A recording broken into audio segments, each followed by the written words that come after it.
Hi everyone, welcome and welcome back to Cafe Oleh. My name is Jay.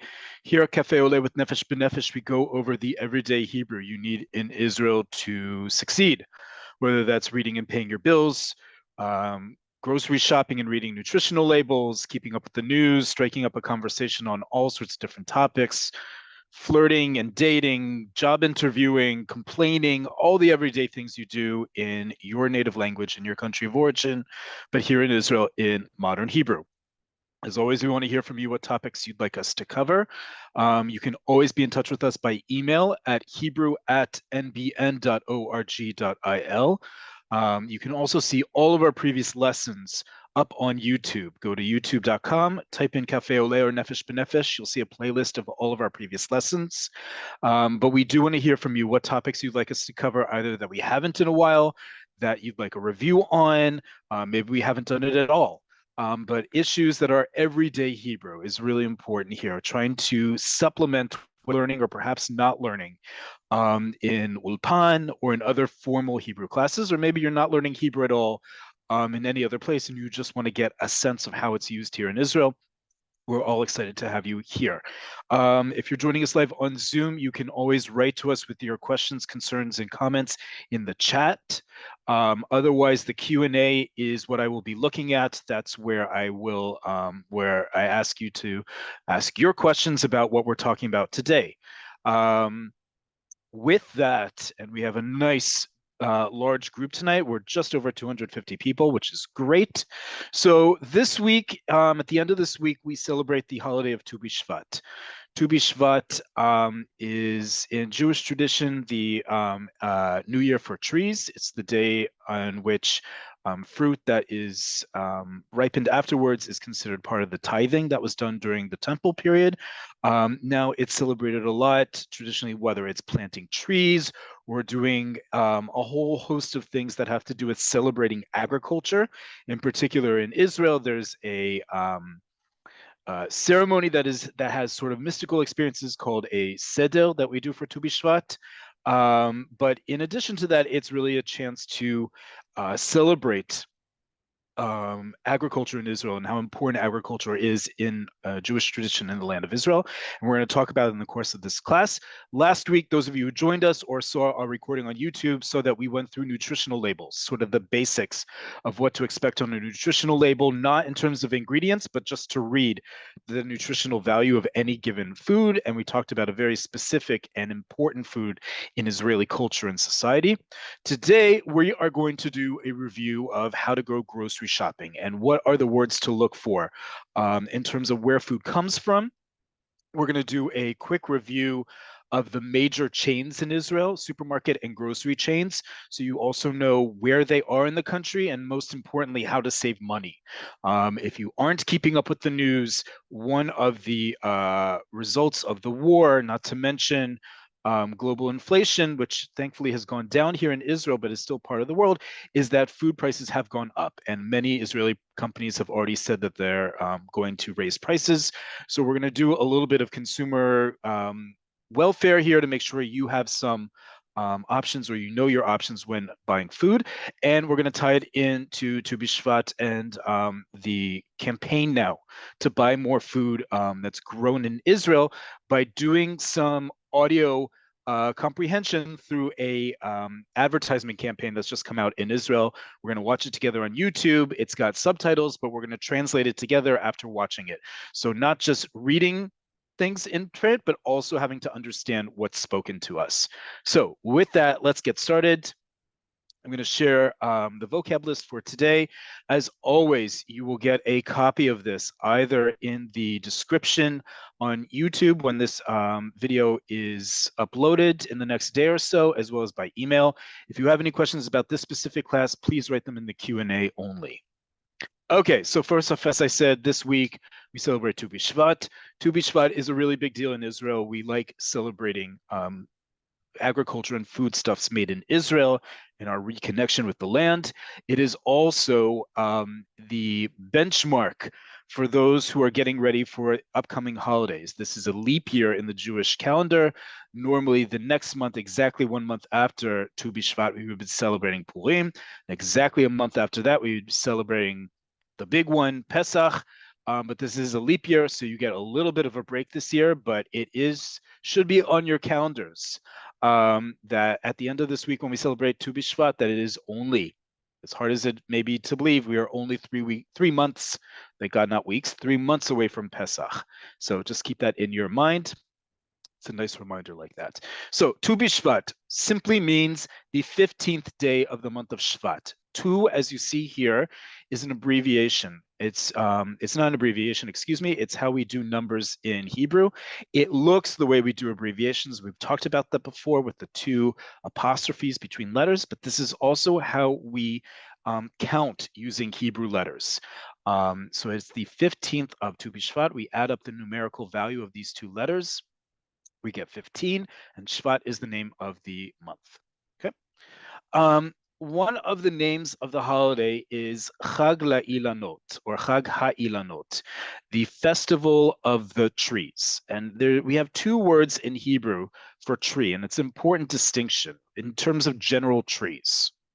First is the one you probably all know, which is etz. Okay, most of you know the term etz. Etz in modern Hebrew means both tree and wood. Okay, so it's referring to put it more bluntly, alive and dead trees. Okay, so a table that's made out of wood is shulchan etz. Okay, the firewood you use in a grill or a fire pit or a log fire, whatever it may be, is etz. Ilan, which is originally from Aramaic, only refers to live trees. And so when we're celebrating Chag HaIlanot, we're celebrating the bounty of the land, and specifically, the life of the land. And even though many of us know this holiday through our experiences living in diaspora, and usually it's the dead of winter where we are. It's the end of January here, which means it's probably cold where you are if you're not joining us in Israel. Unfortunately, it is cold here. It's still the rainy season. We're about to have a major storm throughout the country here. But Tu B'Shvat is also the moment at which the season slowly starts to change here in Israel. It's not exactly spring yet, but one of the things we talk about here is specifically this nut, which is actually a fruit, the shaked. Shaked, or plural shkedim, are almonds. And why do we talk about it this time? Is because of the song that is sung at this time, probably the most famous Tu B'Shvat song there is. And the first 2 words of it is Hashkedia porachat. Shkedia is an almond tree. This is one of the few trees that has a specific name. Instead of being etz followed by the name of the tree, right, as a compound noun, we simply have almond tree. Okay, so is as shkedia. One almond is a shaked. It's also a very popular name for both male and female babies, and shkedim are plural. Why do we talk about shkedia? Because shkedia porachat. Porachat, blossoms. This is the time of year when you see an almond tree, it will start blossoming. And the idea is that it's the first sign of renewal, that after the cold and rainy season, we're starting to see life come back. Almond trees smell wonderful. Almonds are also just, we use them all the time here in Israeli cuisine, around the world as well, but it's a sign that things are coming back to life. Remember that Tu B'Shvat is about celebrating agriculture from the land of Israel. We're going to talk about that in a little bit, about what's eaten on the day, because there's a very significant tradition in diaspora that I'd like us to think, in being in Israel or wanting to be in Israel, we can start changing and still fit very much into tradition. So first off, now that we've covered Tu B'Shvat a little bit, let's talk about where we buy our food in Israel, because we have multiple places and they all have unique names, and depending on where you're buying them from. First off is a duchan. Duchan is any kind of stand. This can be a stand in a mall. This could be a stand outside. A duchan is simply that. It's a table, usually with some sort of covering on it, and someone is selling something behind it. But that could be in any place. Okay. The standard name for any shop that we go to, it could be food, it could be clothes, it could be jewelry, it could be electronics, is a chanut. Okay, chanut, chanuyot. Okay, duchan is, I'm just going to add in the gender as well. Chanut is feminine. Okay, but that's just a standard store. It doesn't necessarily mean anything with regards to food. Pitzutzia or pitzuchia is the other name for it. Pitzutzia is a small convenience store. It comes from the word pitzuchim. Pitzuchim are things that you crack. Lefatzer is to crack something. It's the idea that these small convenience stores often sell nuts or seeds that you just chomp on, right? Like sunflower seeds that many Israelis like to chew on. We call it pitzutzia for a very black humor reason. And many of them are called pitzutziot. It's a sad part of Israeli society, but we are great at turning sad moments into dark humor to get us through those moments. Pitzuchiot are often called a pitzutzia because there was a period in the 90s and early 2000s when there was a rash of terrorist attacks in Israel that specifically targeted convenience stores or storefronts in general. And so it became sort of slang to use pitzutzia as a sort of appropriation of something that's sad into something a little bit more in your face, as it were. But they're often called a pitzutzia. It's not, inviting anything other than recollecting that, but people often days don't even make that association. Makolet. Makolet is one of the many words you've probably heard when we talk about where do we buy food in Israel. Makolet is a grocery store, and it's very important to not mix up the different places we get our food because you're going to get different things, and often you're going to get different pricing. Okay, a makolet, it comes from the word kol, all or everything, and it's a small neighborhood grocery store. It may have a lot of things that you normally use. It may not. It may have some really hard things to find, esoteric things to find. A makolet, for example, is usually the place you're going to find a lot of products from your country of origin, whether you're American or Canadian or from somewhere in Europe or elsewhere in the world. A makolet, because they do smaller business, they can afford to have some more niche products. That's often the case, certainly here in Tel Aviv, also in Jerusalem and in other major cities in Israel. Okay, but a makolet is smaller. It's also not necessarily, when we talk about, and I'm going to infuse some home economics into all this, a makolet is not going to be your cheapest place to buy food. Okay, like I said, prices are going up everywhere, but it's not necessarily going to be the cheapest place. Some makolets actually do have some very good deals. Some don't. You have to be a little bit looking into where things are being sold and their prices. One place for sure, I can almost guarantee you in advance, you are not going to get a good deal. You're going to get beautiful food, but you are not going to get a good deal, is a yalkan. A yalkan or yarkan, however you say the letter resh, has the same root as the word yarok, green, the color green, but also yerek. Yerek are greens. You've probably heard the word yirakot for vegetables. It comes from the word green. A yalkan is someone who deals with things that are green, i.e. a green grocer. Okay, you've probably seen these in your neighborhood or traveling through Israel, where it's a storefront where all they sell are beautiful looking fruits and vegetables, maybe some spices and honey and nuts and oils and things like that. This is one of the most expensive stores in all of Israel.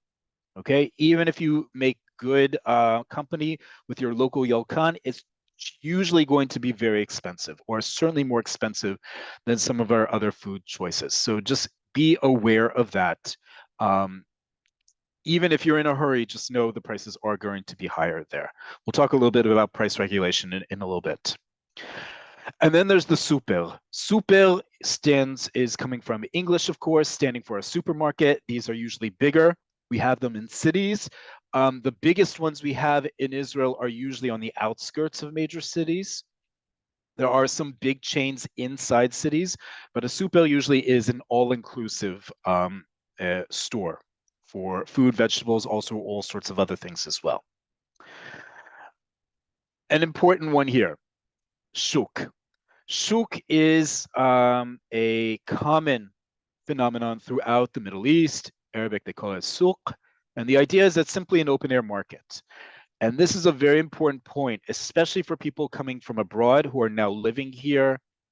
Either you made aliyah, you're thinking of making aliyah, you are captivated by buying your food outside. Folks, just because the food is sold outside does not mean it's any cheaper. Okay, I said this is going to include home ec. This is a really important one that most people don't let you know about.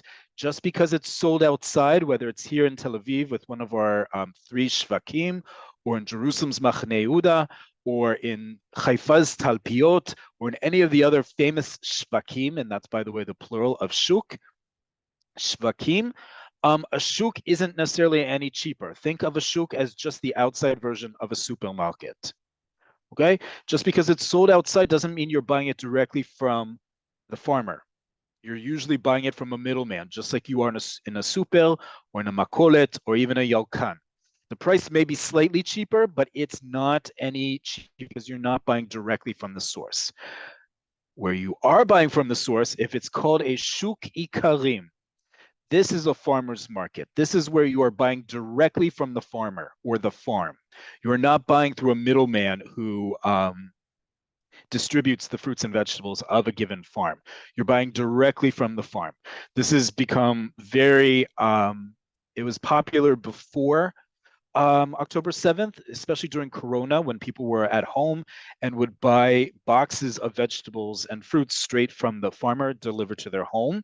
So they didn't have to go to the market and be with other people while picking up their own food. But this has also become especially popular during and after October 7th to support local produce and farmers.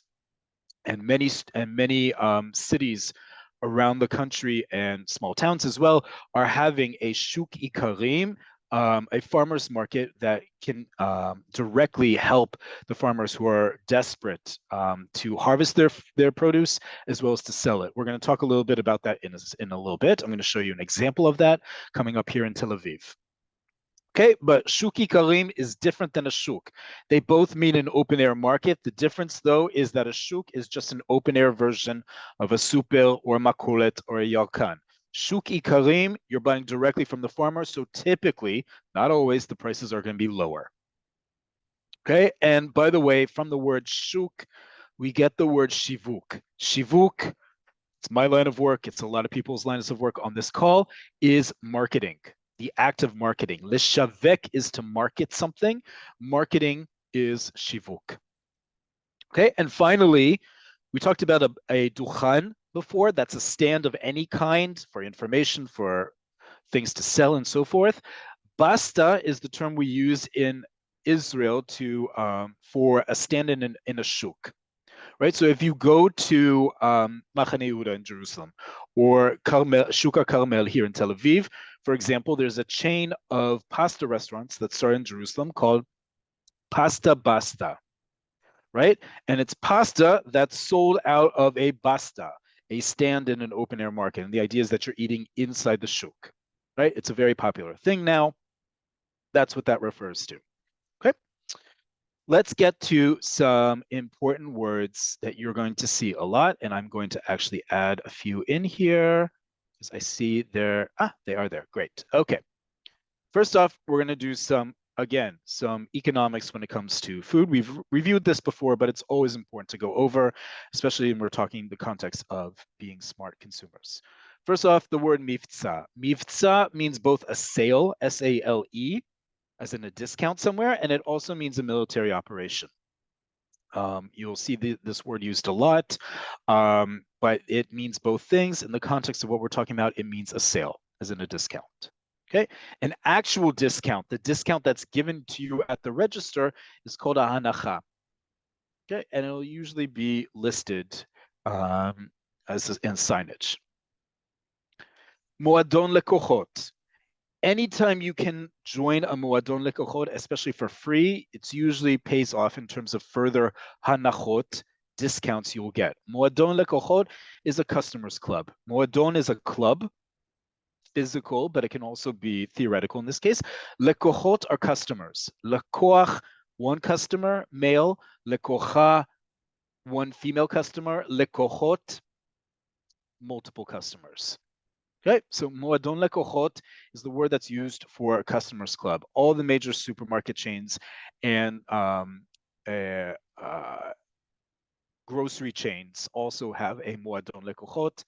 Always good to join it.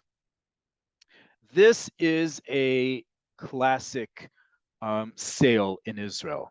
Hasheni b'50%. Anytime you're in Israel, any time of year, you've probably seen this sign somewhere. Hasheni b'50%. Simply, it means exactly what it means, right? The second, buy one, get the second one for half off. Okay, so buy a product. Hasheni b'50%. Sometimes there's a choice of various products that are included in the sale. Sometimes it's the exact same product. The point, though, is you have to buy one for the other one to be 50%. Those of you who are good at math will quickly realize you're actually just buying two products for 75% of the total value. It's not always a good deal, but this is a classic one you'll see a lot in Israel. And then finally, this is equally important.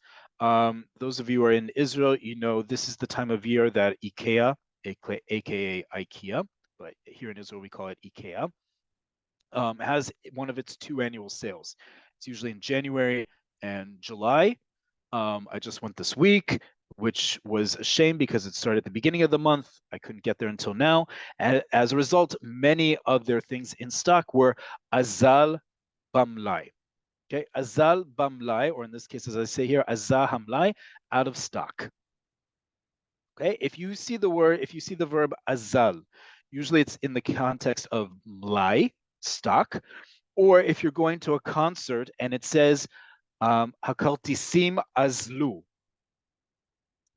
in the plural, it means that it's all sold out.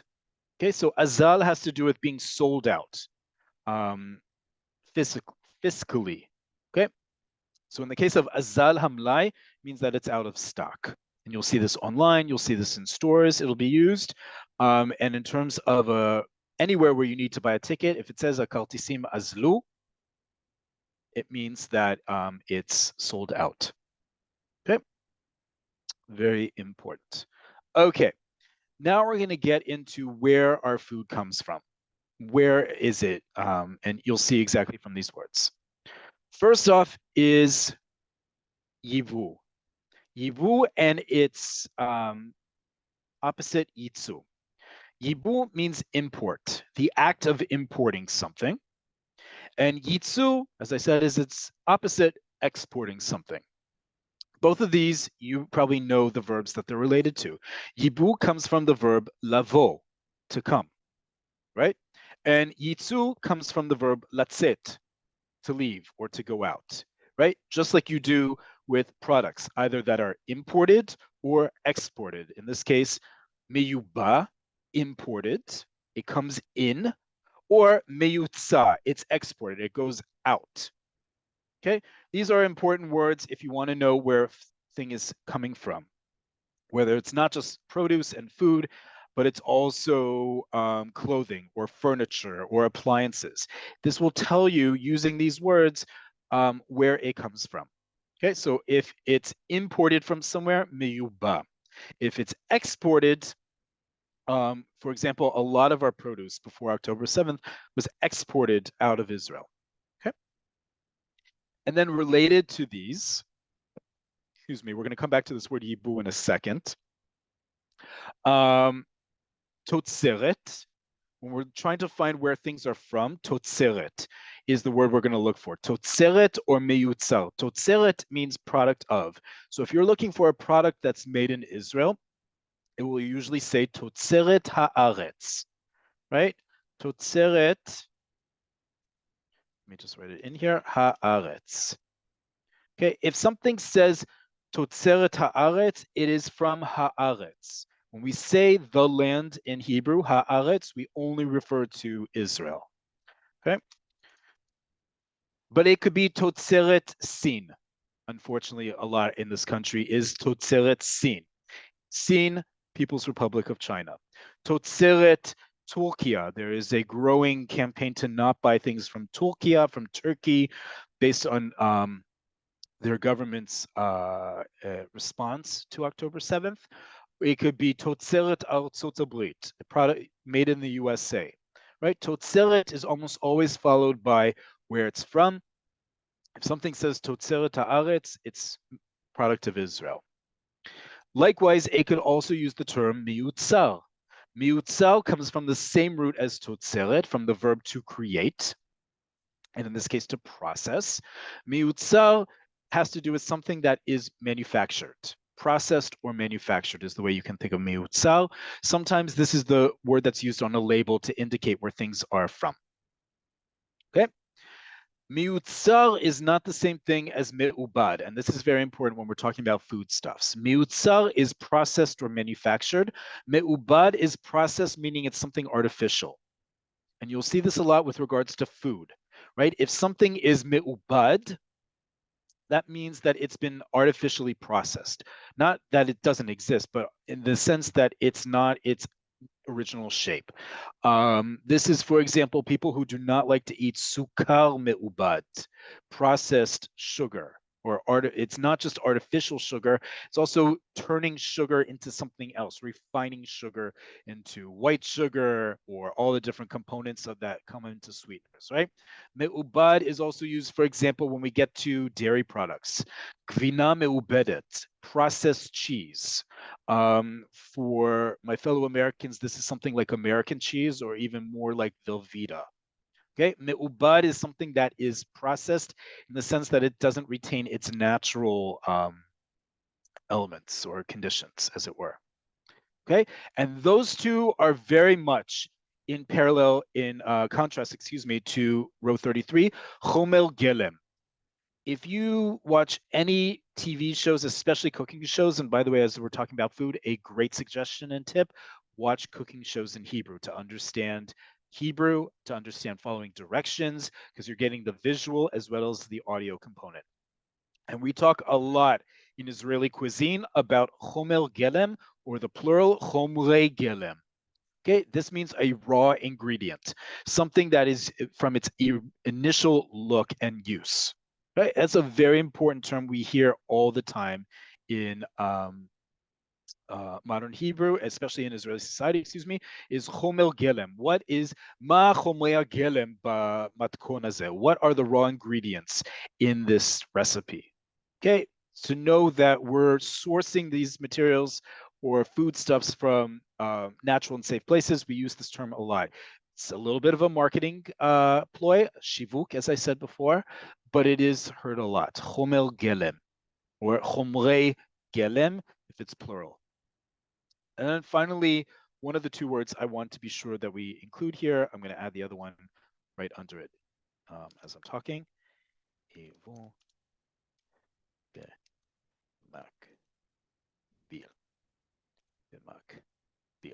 Okay.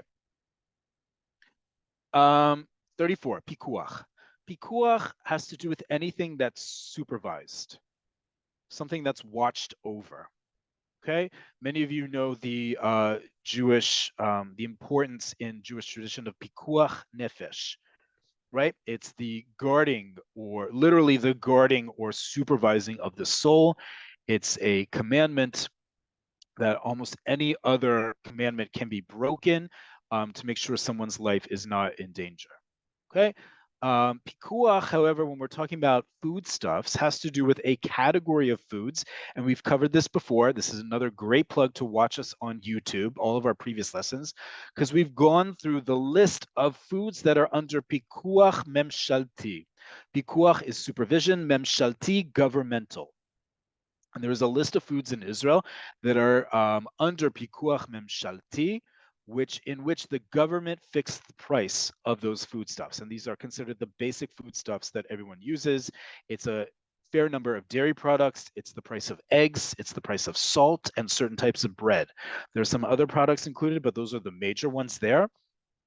You can see a list of it by going online and looking up Pikuach Memshalti. You'll also see a sign in most big grocery stores that indicate what the current price is for those foodstuffs under Pikuach Memshalti. Very important term when we are understanding our own economics, the price of food between different stores, anything that's under Pikuach Memshalti, the price is fixed by the government. That can't be changed by the individual store, and it's only referring to foods that are made in Israel are under Pikuach Memshalti, and it's a very specific category of them. Okay, that's a very important one when you're trying to save some money. The other one that you're going to want to save money on, and we've talked about this before, is a concept called Yivu B'Makbil. Okay, Makbil means parallel. And this is a term in commerce that's called parallel imports. Parallel imports go something like this. In Israel, in order to import, that word we just had before, yibu, in order to bring in something from abroad, a food product, an appliance, an alcohol label, a food label, a clothing label, all sorts of things, you need to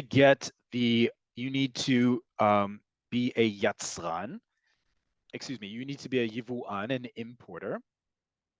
And you get a michraz. You win the michraz, a tender, to import a certain product. And so one company is given essentially the monopoly to import a certain label. So for example, one of the big distributors in Israel is called Shestovich. Shestovich is bringing in all sorts of products from Colgate toothpaste to Palmolive soap, to Starkist tuna. They have announced a couple weeks ago they're going to hike up all their prices, whether it's because of distribution and supply issues, because of the war, whatever it may be. They have announced that they're going to increase their prices. What Yibu Makbil does is the following. Instead of having to buy the same product distributed by Shestovich and paying whatever price they fix because they are the sole distributor of it, Yibum Makbil, right, parallel importing, says that if the product is made from another source, let's say it's not manufactured in Israel, or let's say Shestovich imports Colgate from X country, if Y country is also creating the exact same product, then another company, another distributor can import said product from another place. And it will say at the grocery store, especially the discount chains in Israel, it will say on the label where it has the price tag, it will say Yibu B'Makbil, right? So for example, one of the chains we're going to talk about in a little bit, Victory, which is very big here in the center of the country, but also throughout the country as well, has oftentimes Listerine mouthwash on sale, usually about 10 shekels cheaper than in other grocery stores, because it will say Listerine Yivu B'Makbil, parallel import of Listerine, meaning it's the exact same product. It was just manufactured in a different country than where it's normally sourced from, and it's for a different market. But it's the exact same product otherwise. It just has a different labeling in terms of where it's going to. So instead of being the original, on the original branding and sticker on the product where it'll have Hebrew, it'll often be a manually placed on sticker that indicates that it was a special run just to come to Israel using parallel import. This is another great way to save money, folks. If something is labeled as Yivu B'Makbil, you'll usually only know about it once you get to the supermarket. You can save a lot of money that way because it overrides the tender system that basically puts a monopoly that a given company has in distributing a certain product. Okay, some important words to know when you are at any of these stores, a chanut, a makolet, a super, a yalkan, at the shuk, or anything. Could you weigh this, please? We've been asked this multiple times how to say this. Even a week after we teach this, we get asked this again. Here it is, folks. Efshar lishkol li. Okay, that's all you have to say. This is the first one we have here. Efshar lishkol li. I'll make it even clearer that it's right. You have one option, you have two options. This first one is great, especially for those of you who are just starting to learn Hebrew, because efshar lishkol li is inclusive of gender. You don't have to worry about conjugating anything. All you're asking is, would you weigh this for me, please? And by this, you're holding the thing you need to weigh, whether it's a bag of tomatoes or a pineapple or whatever it is. Ask the person behind the stand or behind the counter to weigh something for you. Efshar lishkoli. Okay. Efshar may you, can you, would you? Lishkol. Lishkol is to weigh something. W-E-I-G-H. And li for me or to me. And then you could also say tishkol or tishkeli li bivakasha, depending on the gender of the person you're speaking with. Okay, tishkol you would say to a male, tishkeli to a female, li bivakasha. If that's too hard, efshar lishkoli is perfect. Okay. Can I pay by credit card? Efshar be'ashrai. Ashrai is credit as in credit cards. Kartis Ashrai is a credit card. Ashrai is the system of credit. Efshar be'ashrai. And then simply put, how much is this? Kama ze or kama ze oleh. Both are perfectly all right. Okay. Move on to some other things because we're quickly running out of time. I'm not going to be able to go through all these words with you together. We've gone through these in the past, but more importantly, you can use a lot of these together in terms of food words, in terms of allergies, in terms of all sorts of other great words to go through. I want to go through some other things before I stop, and I see we have a bunch of questions here. So first off, let me introduce you to a running list of all the major supermarkets in Israel. You probably have heard of some of these. You've probably gone to some of these. I want to review these both so that you get a sense of them, but also where is the best buy and where can you get certain things. So first off, this is a list from Wikipedia of all the major chains in Israel, both supermarkets and grocery stores. And equally important, some of these are not still in use. So I'm going to highlight the most important ones. You'll see them. You'll probably hear of them before. First off, the one that starts, even though this is alphabetical, it's going to start with words that are not in Hebrew, is AMPM, or as it's known locally, Ampam. This is a chain of convenience stores. In Hebrew, Chanuyot Nochut or Chanuyot Nochot. You can say either one is perfectly all right. Just translating literally convenience stores. Nochut is convenience. And Ampam, as it's called, is a 24-hour convenience store chain in Tel Aviv and in the immediate area. It carries all sorts of things, not just convenience store goods. It carries produce, it carries dairy products, it carries meat, it carries all sorts of things there. And so for being 24 hours, it only sells kosher products, but it is open on Shabbat. Okay. Some other ones you've probably heard of is Osher Ad. Osher Ad is a chain that started in Orthodox communities in Israel. It's now found in many places throughout the country. It's not just for, you don't have to be Orthodox to go there. But one of the things it's known for is when you go, you can buy things with a scanner, so everything is really well done. And many of the stores have the option to weigh your cart at the end to ensure that instead of putting everything up on the register, you can weigh it against what's in your scanner to know that you aren't taking anything away and also to be charged the right price. Osher Ad is also known for having great discounts on bigger items. Israelis typically do not buy in bulk, nor do we have bulk stores. We don't have Costco here in Israel for a very simple reason, folks. Apartments and houses in Israel aren't big enough to hold those types of supplies. But we do have big families. Some of us do. In which case, Osher Ad was created as a go-between, which is the reason why Osher Ad is also the distributor of Kirkland products. Those of you know Kirkland from Costco. That is where you're going to find Kirkland products. You'll also find a whole bunch of other American products that you can't necessarily find in other places, like, for example, Ziploc plastic bags. Osher Ad is a great place to buy it. Osher Ad is not the place to go to get one or two products. It's just not. It's you can always buy one or two products there.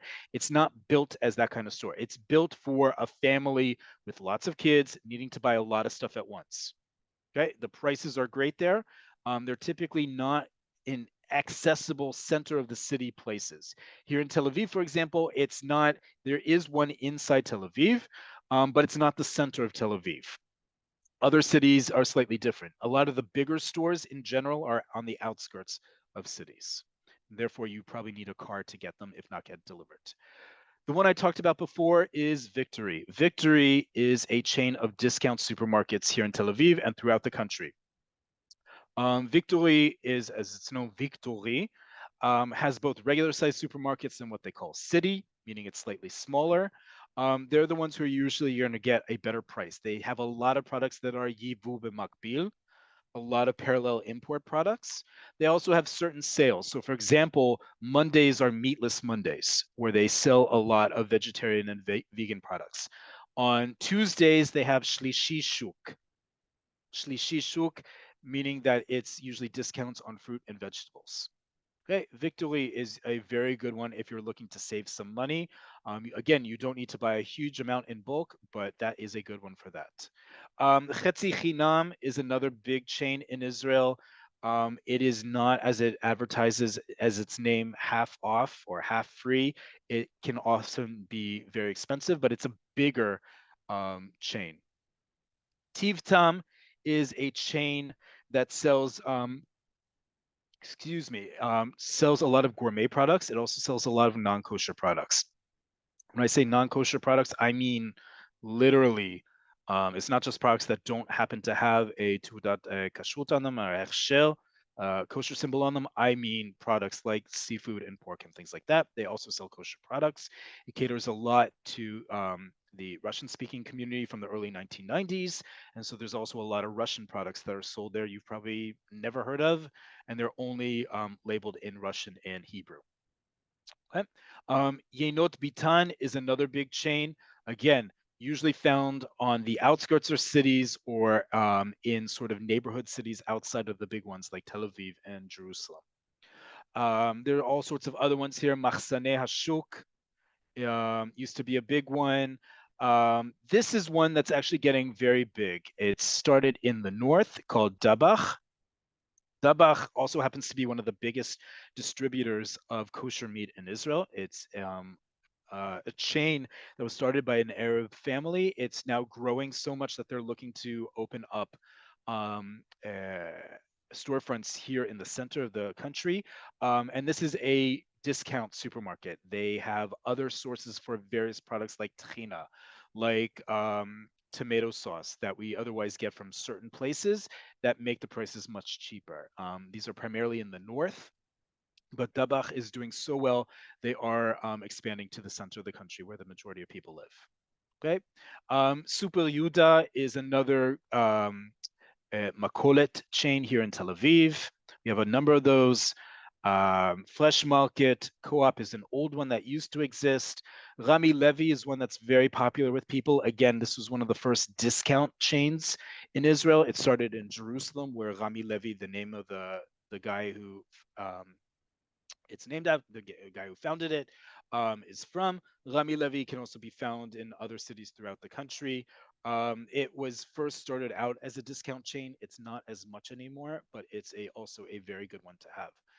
Yochanan is another big chain. It's usually bigger stores outside of major metropolitan areas that you need a car to get to, but also can sometimes have really good deals. And then the biggest one of all, the last but not least, the biggest chain in all of Israel is Shufersal. Often people call this Super Soul.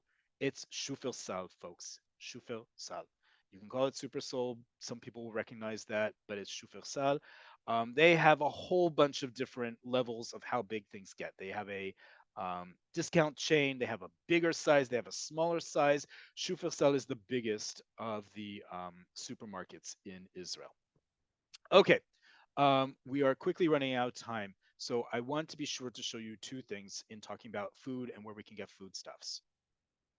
One is, sorry, let me just share screen with you. Here we go. So I talked about the Shuk Ikarim. We're going to talk about why this is important. Here in Tel Aviv, just like in many cities across Israel, we're doing as much as we can to support the North and the South by buying Totzeret Haaretz, by buying products made in Israel. And this is a great initiative that's happening this week if you happen to be in town, which is called Shuk Kibbutz, taking the word for Shuk, we talked about, and Kibbutz, putting them together and having an event called Shuk Kibbutz. Shuk Kibbutz is running from 24 ad 26 b'Yanuar, the 24th to the 26th of Yanuar, from Revi'i Chamishi mi-10 ad 10, Wednesday and Thursday, 10 to 10, and on Shishi, on Friday, from 9 to 3. Okay, and what is it offering here? Meitav hatotzeret hakibutzit medarom umetzafon, mehabik'a, mehahar, uma'otef. Okay, so what is it offering? Meitav comes from the word tov, the best. Meitav, the best. Hatotzeret, that word we had before, the best products. Hakibutzit, not just any products, but the best products made from kibbutzim, the kibbutznik products. Midarom, from the south, umitzafon, from the north, mehabik'a, from the valley, mehahar, from the mountain, umeha otef. Otef, like we say, otef Aza, the envelope around Gaza, meaning peripheral territories. Okay, so from all the different kibbutzim in the country, celebrating kibbutz products at this big event that they're having, right? And so what will be on sale? It tells you the specific brand names will be there down here, but it gives you the categories. Mafiot boutique, Mafiot bakeries, boutique, exactly as it sounds, boutique. So boutique bakeries. Birot b'yitzur mekomi, birot, beers. Yitzur is related to that word we had before, miyutzar. So b'yitzur mekomi, birot, beers that are locally produced, right? Locally produced beer is the literal translation. Machlavot ktanot, small dairy farms, right? So if you're looking for artisanal cheese and dairy products, this is going to be your place. Shimnei zait, olive oils. Cosmetica ba'avodat yad, handmade cosmetics. Ve'yenot, and wines. Okay, so if you happen to be in Tel Aviv, this is one of the many nationwide campaigns to support kibbutzim and affected communities in the north and the south, but as they say, kibbutzim from all around the country. So a great example of how to support and buy made in Israel. And with that, I want to share with you one last bit before I answer your questions. Both because I want to be sure that you all can not just read Hebrew, but you can also listen and understand Hebrew. I'm going to share with you, hopefully this shares sound and video. Just make sure that it's set up already. We're going to look at a commercial that has been running on Israeli TV for the last month. We're going to watch it once. It does have subtitles. I'm going to make the screen bigger so you can see the subtitles in Hebrew, obviously. And then together, we're going to translate it together. But it has to do exactly with what we're talking about here. Okay, so let me open that up. Use what Hebrew you have. It goes at a relatively slow pace for a Hebrew speaking. You'll get already the mood of it. Even if you don't understand every word, you'll get the mood, you'll get what it's trying to say very quickly, I think. At least in keeping with mind with what I just said it's about. The subtitles will be at the bottom of the screen. עוד לפני תחילת הסיפור של המדינה, החקלאות כבר הייתה כאן. זה מה שעשו החלוצים, זה מה שהחקלאים ממשיכים לעשות היום באהבה אינסופית. הם ממשיכים להגיע לשדות, לפרדסים ולמשקים למען כולנו. בזכותם אנחנו ממשיכים לקבל את כל הפירות והירקות שאנחנו אוהבים. זה הזמן להמשיך ולחזק אותם. סליחה, זה ישראלי? הכי ישראלי שיש. תודה. קונים תוצרת ישראלית למען החקלאות ולמען כולנו. בשווקים, ברשתות השיווק, ואפילו ישירות מהחקלאי עצמו. מהיום חלה חובת סימון ארץ המקור של תוצרת טרייה הנמכרת בתפזורת. כשקונים פירות וירקות, בודקים שזה ישראלי. חפשו על המדף את הסימן שזה מכאן. קונים תוצרת ישראלית ושומרים על החקלאות. אצלי בבית, אמא ואבא קונים רק פירות וירקות ישראליים. איך זה אצלכם? Okay, you probably understood that very well, right? This was put out, and let me just share the screen before, sorry, let me just open that up to make sure you can see it. Also, who it was done by. There we go. Okay, so if you look at the screen, you'll see that it was put out at the bottom left here. It says it was put out by LAPAM. LAPAM stands for Lishkat HaPirsum HaMemshalti, the government advertising agency or government office, right? This is the agency, that's the government agency that's in charge of any time the government, a ministry, anything needs to be sent out to people. This is the agency that is in charge of the advertising. This is the one that first off, ahead of election days, will put out information on how to vote and where to vote and all the information you need. Everything that you need to know with regards to what's happening during the war, any other time of the year. This is where, and they have their own YouTube channel as you see here, but this is an ad campaign that started just a month ago. And the idea, again, as you saw during it, in the very melodramatic beginning. עוד לפני תחילת הסיפור של המדינה, החקלאות כבר הייתה כאן. זה מה שעשו החלוצים, זה מה שהחקלאים ממשיכים לעשות היום. Right? That before the story of the state of Israel, the agriculture was here already. That is the story of the pioneers, the Zionist pioneers, and that's the story of us today, out of undying, eternal love. באהבה אינסופית, הם ממשיכים להגיע לשדות, לפרדסים ולמשקים. They continue to come out into the fields, to the orchards, and to the farms. למען כולנו. For the sake of all of us. And בזכותם אנחנו ממשיכים לקבל את כל הפירות והירקות שאנחנו אוהבים. And because of them, because of all these volunteers and people who are still picking fruits in the north and the south, despite the war, we are able to enjoy the fruits and vegetables that we have grown to love all these years. זה הזמן להמשיך ולחזק אותם. This is the time to support them, to strengthen them. סליחה, זה ישראלי? הכי ישראלי שיש. Right? The little girl asks, is this Israeli? Meaning, is this an Israeli product? Is it grown in Israel? And he says, הכי ישראלי שיש. The most Israeli there is. The most Israeli-ish something could be.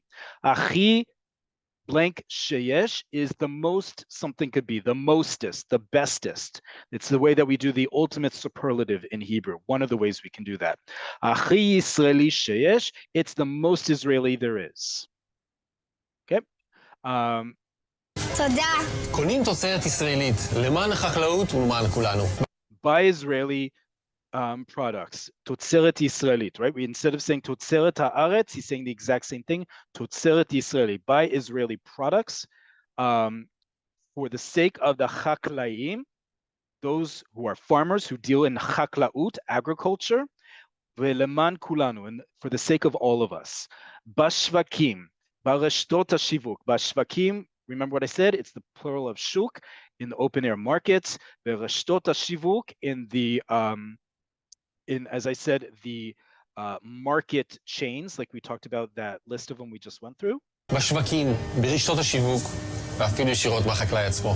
ואפילו ישירות מהחקלאי עצמו. And even directly from the farmer himself.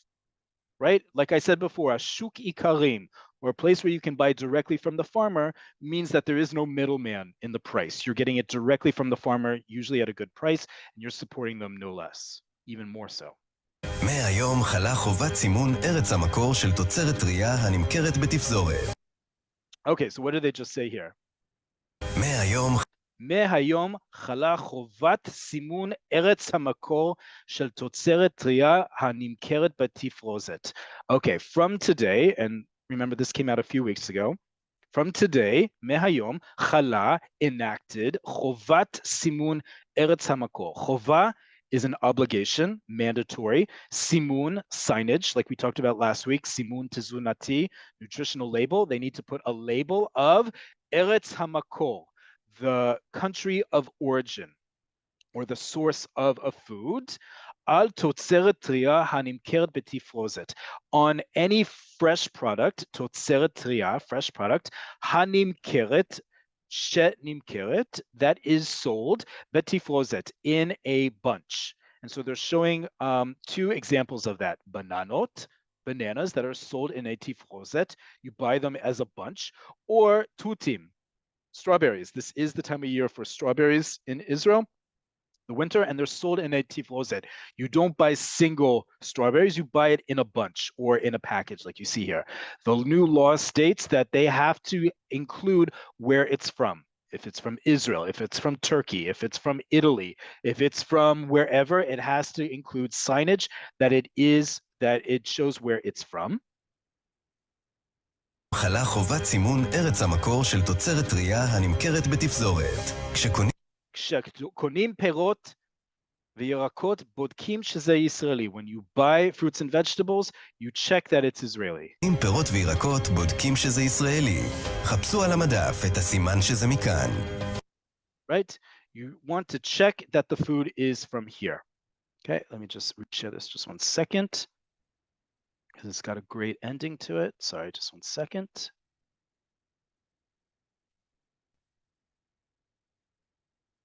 קונים תוצרת ישראלית ושומרים על החקלאות.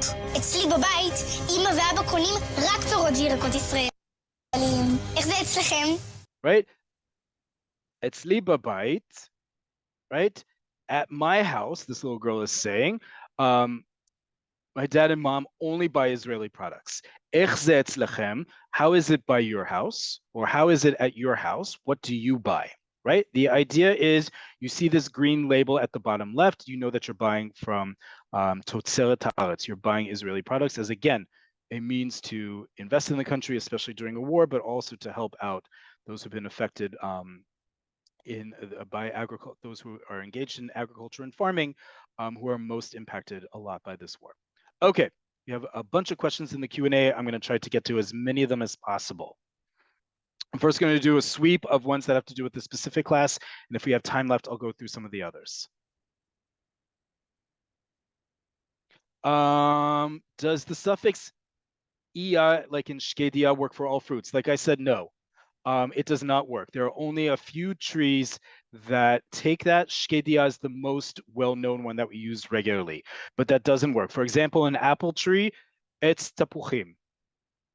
Okay, an orange tree, it's tapuzim. It does not work for all trees. The most famous of those that end in ia is shkedia. Okay.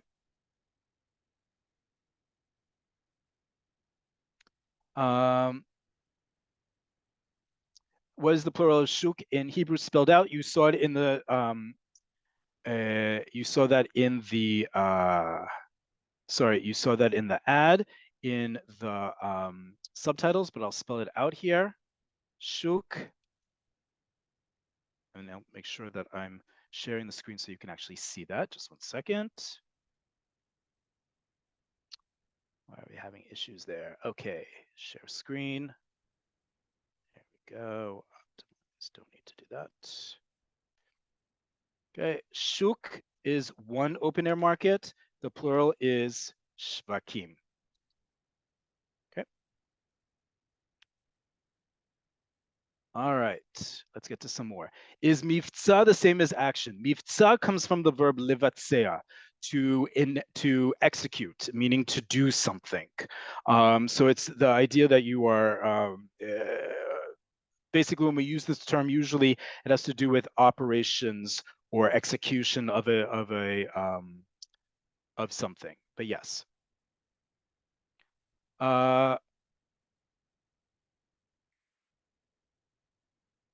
Who is responsible for certifying that products are indeed gluten-free? I was packaging soldiers today for soldiers today, and the question arose. Products simply say it. We went through that last week with regards to where allergy information is included.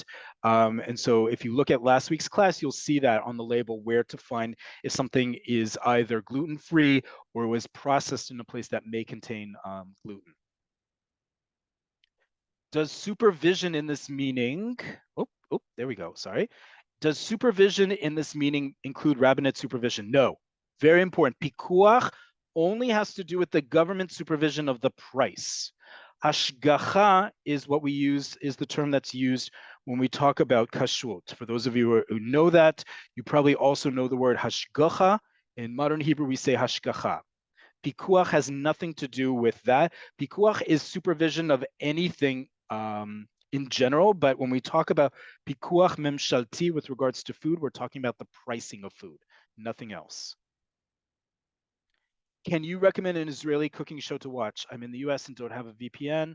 Off the bat, there's a great series by Eyal Shani on YouTube. Don't worry about TV, just type in Eyal Shani on YouTube, and there's a couple great things where he reinvents classic Israeli dishes. That's a great start, because he also speaks very slowly. Okay.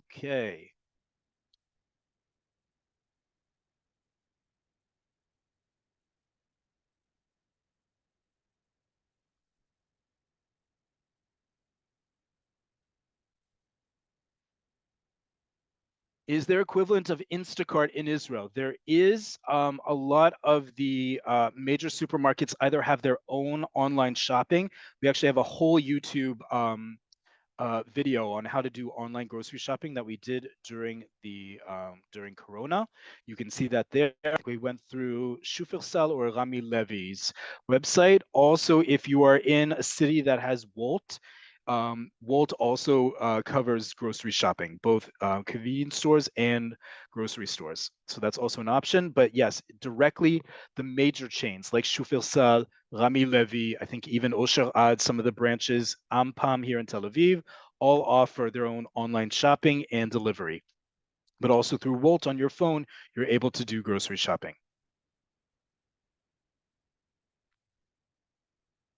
Okay.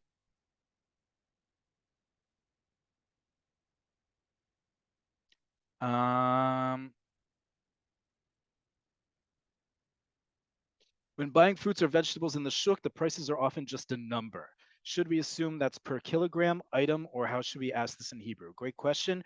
It'll usually say kilogram under it, kuf gimel. If it doesn't, assume it's per kilogram, unless it's signed otherwise. But you can simply ask, like we said, kama ze oleh, and they'll answer you, and they'll give you the measurement that they're using. Is there a list of products that are seasonable available in Israel for some product, but imported for other parts of the year? Yes, great question. We have a whole Hebrew lesson about that on YouTube. Look up our previous lessons on food, and particularly fruits and vegetables. We go through a whole website that gives you the seasonal calendar for all fruits and vegetables. That's a great hallmark of buying locally, is that you are not eating the same fruit and vegetables all year round because they're simply not available locally. I mean, they're not grown locally.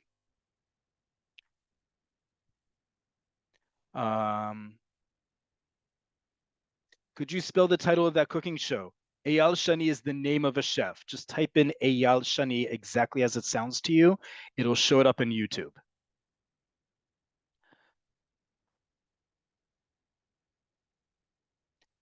Could you add the spelling for convenience stores, please? Like Ampam, that list I gave you, and we'll send you that list from Wikipedia. That's how it's written out, folks. Ampam is not written out in Hebrew. It's AMPM. That's its branding here in Israel. Okay, we have a little bit of time. I see a couple other questions that are important to answer. Can we review emergency words? We have many lessons on our YouTube channel that have to do with the war, both this war and previous emergency sessions. Please, folks, always, YouTube is there. It's a free resource for you. We have more than 100 lessons up there. It's a great chance for you to review what we've done, what we have yet to do, but please always check that. We have definitely a class on it for we have a lot of other topics to cover, but we've covered it multiple times in the past. We have great lessons about emergency words up there. What is the best equivalent of Google Translate? Wait another week or so. I'm going to give you some great options because you know I do not like Google Translate, and we're going to talk about why I don't. I have a whole lesson about how to better translate online.